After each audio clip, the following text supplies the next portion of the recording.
What's up, guys? It's Godson, and today we are looking at the Ranger.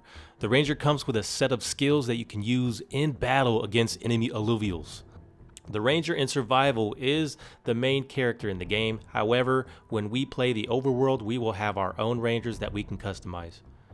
I played a ton of survival, so today's episode, I'm going to give you guys the best practices for using the Ranger in battle. To get started, we will need to hit Shift on the keyboard and right click on the character. This will open up her inventory. Inside, we can see a number of skill sets we can add to the character to help her in battle. I'm going to break down each one and what they do, and at the end of the video, I'm going to give you my personal favorite equipment for her and how to use it. And just a heads up, these are the default weapons we're getting in survival. However, in other game modes, you may not have these same weapons. The first weapon is a pistol. This doesn't have any additional class or affinity to it. It's just a basic range weapon. So to use it, you want to keep her back and have her protected or just away from other alluvials so she can fight. The pistol is the default weapon you'll start off with. Listing these perks, we have health, attack, ability, accuracy, physical resist, energy resist, omega ability, and range. Now, every weapon has its own perks and mastery points that it costs to equip to your Ranger. The jumpsuits on the right you can equip to the Ranger to give you different health, energy, and physical resist attributes. With the hybrid costing the most at 10 mastery points, this will give you 1,250 with 10 physical and 10 energy resist. The second weapon is the water sword. This will give you bonus water affinity and the fighter class. She uses this with hand-to-hand combat range where she will go up to other alluvials and slash them with her sword. Once her omega ability builds up, she will do a jumping attack for bonus damage. The next weapon is the fire gauntlet. This gives you additional fire affinity and the scion class. She uses this similar to the regular pistol where she will stay away long range and use this as a pistol.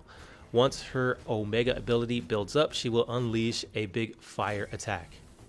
The next weapon is the air staff. This will give you additional air affinity and the empath class. Now this one's a little tricky. You can't use this as a weapon close range or as a shield close range. You kind of have to use her as a support. So what I do is I put her in between other alluvials so that once her omega ability unleashes, she will give additional shield to all the units around her. Now it is limited and it can't go very far, so make sure that your alluvials are close range to her when she unleashes her ability.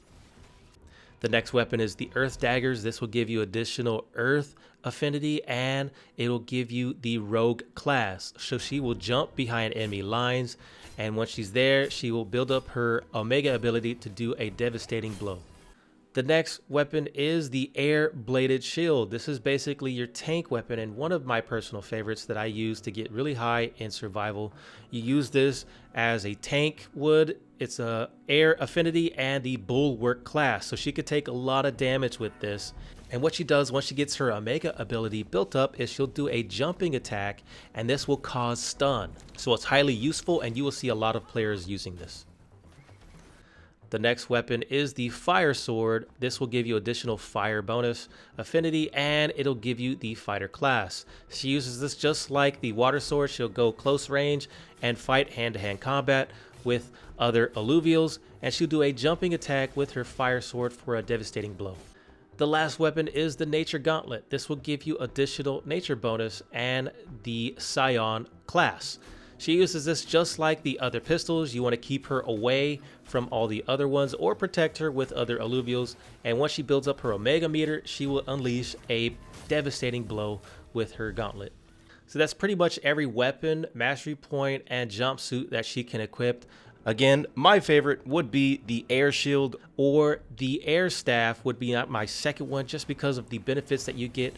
Giving all of your opponent's shield definitely comes in handy if you're in a difficult spot and you have lots of rogues on the enemy team. You want to utilize both of these air staffs or the shields, and that's what you'll see a lot of players using. So guys, I hope this really helped you out. This is the tutorial how to use the ranger inside of survival, and hopefully you guys learned anything. Make sure you check the video on the top right. I will have other tutorials for survival or just alluvials if you want to check them out. Thank you guys for watching. This is Godson, and I will see you on the next episode. Godson out.